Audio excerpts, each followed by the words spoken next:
Hello everyone. आज हम इस वीडियो में क्लास 9 मैथ्स के चैप्टर 17 के क्वेश्चन नंबर 7 और 8 को सॉल्व करेंगे। ठीक है, तो क्वेश्चन नंबर 8 जो है वो है बुक में पेज नंबर 246 में।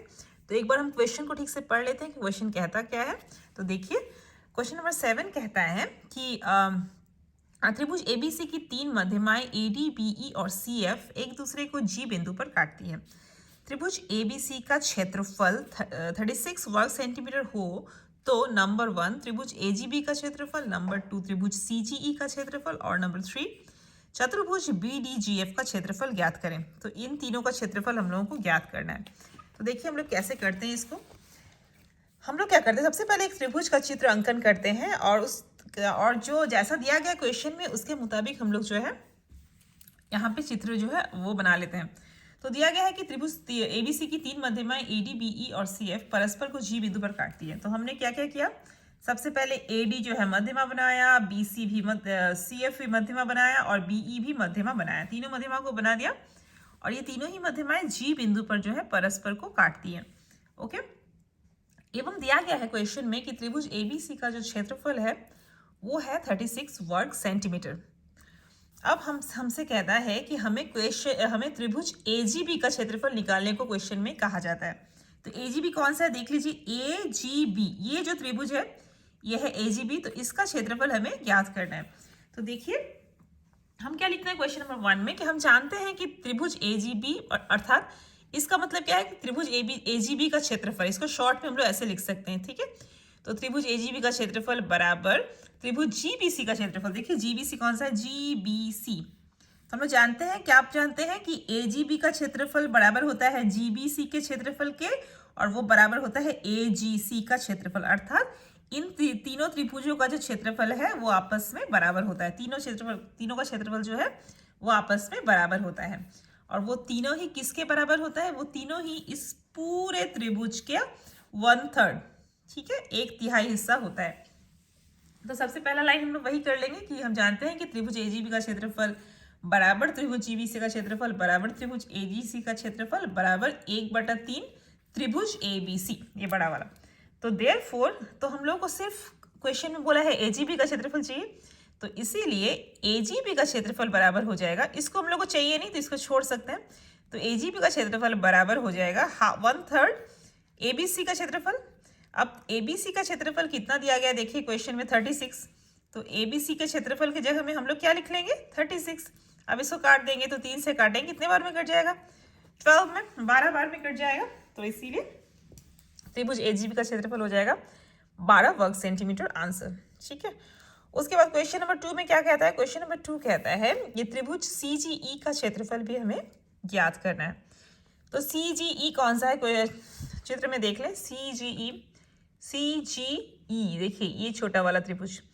तो सीजीई जो हम लोग जानते हैं कि सीजीई त्रिभुज जो है सीजीई ये त्रिभुज जो है ये एजीसी अर्थात इस त्रिभुज का आधा होता है, इस त्रिभुज के क्षेत्रफल का हाफ होता है। तो इसीलिए हम लिखेंगे कि सीजी का क्षेत्रफल बराबर है हाफ ऑफ त्रिभुज एजीसी, हाफ ऑफ त्रिभुज एजीसी बराबर हाफ ऑफ, यहाँ पे कुछ नहीं मतलब गुना का चिन्ह है, इनटू। अब एजीसी का क्षेत्रफल देखिए हम लोग इस लाइन में लिखे थे कि एजीसी का जो क्षेत्रफल होता है वो 1/3 एबीसी होता है।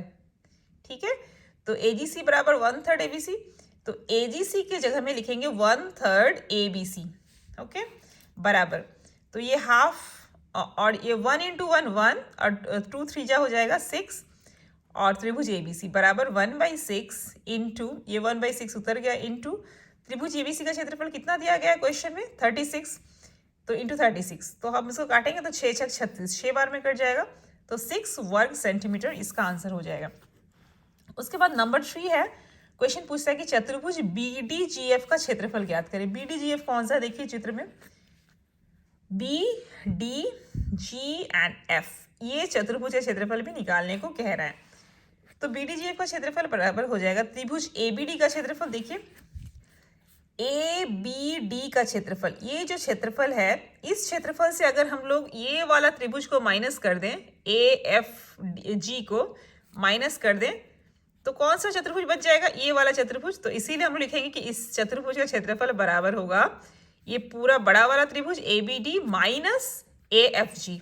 ओके, तो देखिए A B D minus A F G त्रिभुज ए बी डी का क्षेत्रफल माइनस त्रिभुज ए एफ जी का क्षेत्रफल। ये जो साइन है ये त्रिभुज के लिए भी हम लोग लगाते हैं और ये साइन जो हम लोग क्षेत्रफल के लिए भी यूज करते हैं। ओके, तो बराबर हो जाएगा। अब त्रिभुज ए बी डी का क्षेत्रफल मतलब कितना, ए बी डी, तो ए बी डी का क्षेत्रफल कितना हो जाएगा, ए बी डी बराबर हो जाएगा half of A B C. देखिए ये ए बी डी जो त्रिभुज है ये पूरे बड़े त्रिभुज का ए बी सी का आधा है, राइट, तो इसीलिए हाफ ऑफ त्रिभुज ए बी सी का क्षेत्रफल। उसके बाद त्रिभुज ए एफ जी माइनस त्रिभुज ए एफ जी, और ए एफ जी कौन सा, देखिए ए एफ जी, तो देखिए ए एफ जी मतलब जिस तरह से हमने सी जी ई किया था, देखिए सी जी ई ये जैसे 1/6 ऑफ ए बी सी, वैसे ही ए एफ जी भी हो जाएगा। उसी तरह निकाल सकते हैं हम लोग कि ए एफ जी जो है वो भी 1/6 ए बी सी, ठीक है, सेम इसी प्रोसेस से। तो इसीलिए ए एफ जी की जगह पे लिखेंगे 1/6 त्रिभुज ए बी सी का क्षेत्रफल बराबर हाफ ऑफ, उतर गया, त्रिभुज एबीसी का क्षेत्रफल है 36 माइनस 1/6 इंटू त्रिभुज एबीसी का क्षेत्रफल है 36 बराबर, अब इसको काटेंगे तो 2 से 18 बार में कट जाएगा, तो 18 माइनस और ये 6 जो 36, तो 18 माइनस 6, तो माइनस करेंगे तो आ जाएगा 12 वर्ग सेंटीमीटर आंसर। ठीक है, तो ये क्वेश्चन नंबर हमारा 7 जो है हो गया, राइट। अब हम क्वेश्चन नंबर 8 का क्वेश्चन देखते हैं, क्वेश्चन क्या कहता है। क्वेश्चन नंबर 8 क्या कहता है, देखिए कहता है कि त्रिभुज ए बी सी त्रिभुज की ए डी बी ई और सी एफ मध्यमाएं हैं, यदि 2/3 A D equal to B C हो तो प्रमाणित करें कि अन्य दो मध्यमाओं के बीच बने कोण का मान 90 डिग्री होगा। तो ये दिया गया है, राइट, तो हम लोग को सिद्ध करना है कि अन्य जो दो मध्यमाएं हैं उनके बीच में 90 डिग्री का कोण जो है वो बनेगा। तो देखिए हम लोग एक चित्र बनाते हैं, ओके, इसको प्रूफ करने के लिए क्या चित्र बनाते हैं, हम लोग एक त्रिभुज का अंकन करते हैं, ए बी सी त्रिभुज, ओके, और इसके मध्यमा को ड्रॉ कर लेते हैं A D B E C F. उसके बाद हम लोग क्या करते हैं, ये रचना में बता रही हूँ, ठीक है, पहले हम लोग ये देख लें क्या क्या दिया गया है। तो दिया गया है कि त्रिभुज ए बी सी की 3 मध्यमाएं ए डी बी ई तथा सी एफ हैं एवं ये तीनों परस्पर को जी बिंदु पर काटते हैं। ठीक है, अब हम रचना में क्या कर रहे हैं, देखिए हम रचना में करते हैं बीजी का मध्य बिंदु P तथा GC का मध्य बिंदु Q लिया। हम लोग क्या करते हैं, देखिए बीजी का हम लोग एक मध्य बिंदु लेते हैं, खुद से ये रचना कर रहे हैं, ओके, तो इसका मध्य बिंदु लिया P, बीजी जो रेखा है इसका मध्य बिंदु लिया P, और GC का मध्य बिंदु लिया, ये GC देखिए GC इसका मध्य बिंदु लिया Q, और फिर क्या किया हमने PQ को आपस में मिलाया, फिर Q को E से भी मिलाया, E को फिर F से मिलाया और F को फिर P से मिलाया। तो ऐसे करने से यहाँ पे बीच में एक चतुर्भुज जैसा बन गया, राइट। तो ये हमारा रचना है। अब हम लोग प्रमाण की तरफ बढ़ते हैं कि हमारे पास क्या क्या प्रमाण है। फिर देखिए दिया गया है कि 2/3 AD equal to BC, right, ये क्वेश्चन में ही दिया गया है हमारा कि 2/3 AD इक्वल टू BC। देखिए क्वेश्चन में क्या दिया गया है, क्वेश्चन नंबर 8 में 2/3 AD equal to BC, right, तो वो हम लिख रहे हैं 2/3 AD इक्वल टू BC, इसको समीकरण नंबर 1 देते हैं। चूंकि G बिंदु त्रिभुज का गुरुत्व केंद्र है इसीलिए 2/3 AD इक्वल टू AG। देखिए हमने प्रमेय में पढ़ा है कि जब कोई गुरुत्व केंद्र जो होता है हमेशा वो किसी भी मध्यमा को 2:1 के अनुपात में बांटता है, ये 2:1 के अनुपात में बांटता है, राइट। तो इसीलिए 2/3 AD मतलब इसका अगर हम लोग 2/3 करेंगे तो हमें आ जाएगा AG, और इस मध्यमा का AD मध्यमा का अगर हम लोग 1/3 करेंगे तो आएगा GD, राइट। लेकिन इसका अगर 2/3 करेंगे, 2/3 ऑफ दिस मध्यमा, देन आ जाएगा AG।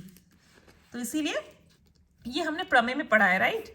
तो इसीलिए 2/3 AD इक्वल टू AG, ये हमने समीकरण नंबर 2 दिया। अब देखिए 1 और 2 इन दोनों समीकरण को ध्यान से देखिए, 2/3 AD बराबर BC है यहाँ पे, और यहाँ पे है 2/3 AD बराबर AG। तो लेफ्ट हैंड साइड बराबर है तो इसलिए राइट हैंड साइड भी क्या हो जाएगा, बराबर। तो इसीलिए समीकरण 1 तथा 2 से AG इक्वल टू हो जाएगा BC। तो हमने इसको दिया समीकरण नंबर 3। फिर F तथा E क्रमशः AB तथा AC के मध्य बिंदु, F और E कहाँ है, देखिए एफ और ई क्रमशः ए बी और ए सी के मध्य बिंदु है ना। तो इसीलिए एफ ई बराबर हो जाएगा हाफ बी सी। आप देखिए किसी भी त्रिभुज में हम जानते हैं कि कोई दो भुजा का अगर मध्य बिंदु लें और उन मध्य बिंदु को अगर मिलाया जाए तो वो जो रेखाखंड मिलती है ना, जैसे एफ ई रेखाखंड, वो तीसरी भुजा के मतलब बी सी का आधा होता है और बी सी के समानांतर होता है। ये हमने पढ़ा है राइट प्रमेय में। तो इसीलिए हम लिखेंगे कि एफ ई बराबर हाफ बी सी एवं F E parallel to B C, समानांतर भी है बी सी के और एफ ई जो है बी सी का आधा भी है। ठीक है, हमने लिख लिया, प्रमेय में पढ़ा है हमने। और इसको दिया समीकरण नंबर 4। फिर P तथा Q क्रमशः BG तथा GC के मध्य बिंदु है। अब देखिए P तथा Q, P और Q क्या है, BG और GC के मध्य बिंदु हैं। ठीक है, तो फिर से यहाँ पे इस त्रिभुज में अब देखिए किसी दो भुजाओं के मध्य बिंदु को मिलाने वाला रेखाखंड तीसरी भुजा का आधा और उसके समानांतर होता है। तो इसलिए पी क्यू जो हो जाएगा, देखिए पी क्यू बराबर हो जाएगा हाफ बी सी, आधा होता है बी सी का तीसरी भुजा का, एवं पी क्यू समानांतर बी सी, और इसको दिया समीकरण नंबर 5। तो इसीलिए देखिए यहाँ से एफ ई जो है बी सी का समानांतर है और पी क्यू जो है वो भी बी सी के समानांतर है। तो इसका मतलब क्या हुआ, एफ ई और पी क्यू भी आपस में समानांतर हो जाएंगे एवं एफ ई भी हाफ बी सी के बराबर है और पी क्यू भी हाफ बी सी के बराबर है। तो एफ ई बराबर पी क्यू भी हो जाएगा। तो एफ ई समानांतर भी पी क्यू, एफ ई बराबर भी पी क्यू। देखिए एफ ई पी क्यू के बराबर भी है और एफ ई पी क्यू के समानांतर भी है। तो आपको पता है कि किसी भी चतुर्भुज में जब आमने सामने की भुजाएं बराबर भी होती है और समानांतर भी होती है तो वो चतुर्भुज कैसा चतुर्भुज होता है, समानांतर चतुर्भुज। तो इसीलिए हम लिख सकते हैं कि therefore FPQE एक समानांतर चतुर्भुज है। अतः FE बराबर PQ एवं FE समानांतर PQ। ओके, तो फिर त्रिभुज अच्छा ये तो पहले ही हो चुका था तो इसीलिए अच्छा ये लिखने का जरूरत है। ओके, तो फिर त्रिभुज ABC में हम क्या करते हैं, बिंदु F तथा P क्रमशः AB तथा GB के मध्य बिंदु। अब हम ABC अगर त्रिभुज लेते हैं, ABC कौन सा है देखिए, तो ABG इस त्रिभुज में, देखिए ABG त्रिभुज में। ओके, F तथा P क्रमशः AB तथा GB के मध्य बिंदु। F और P कौन है देखिए, F तथा P, ये F जो है वो AB का मध्य बिंदु है और P जो है वो BG का मध्य बिंदु है।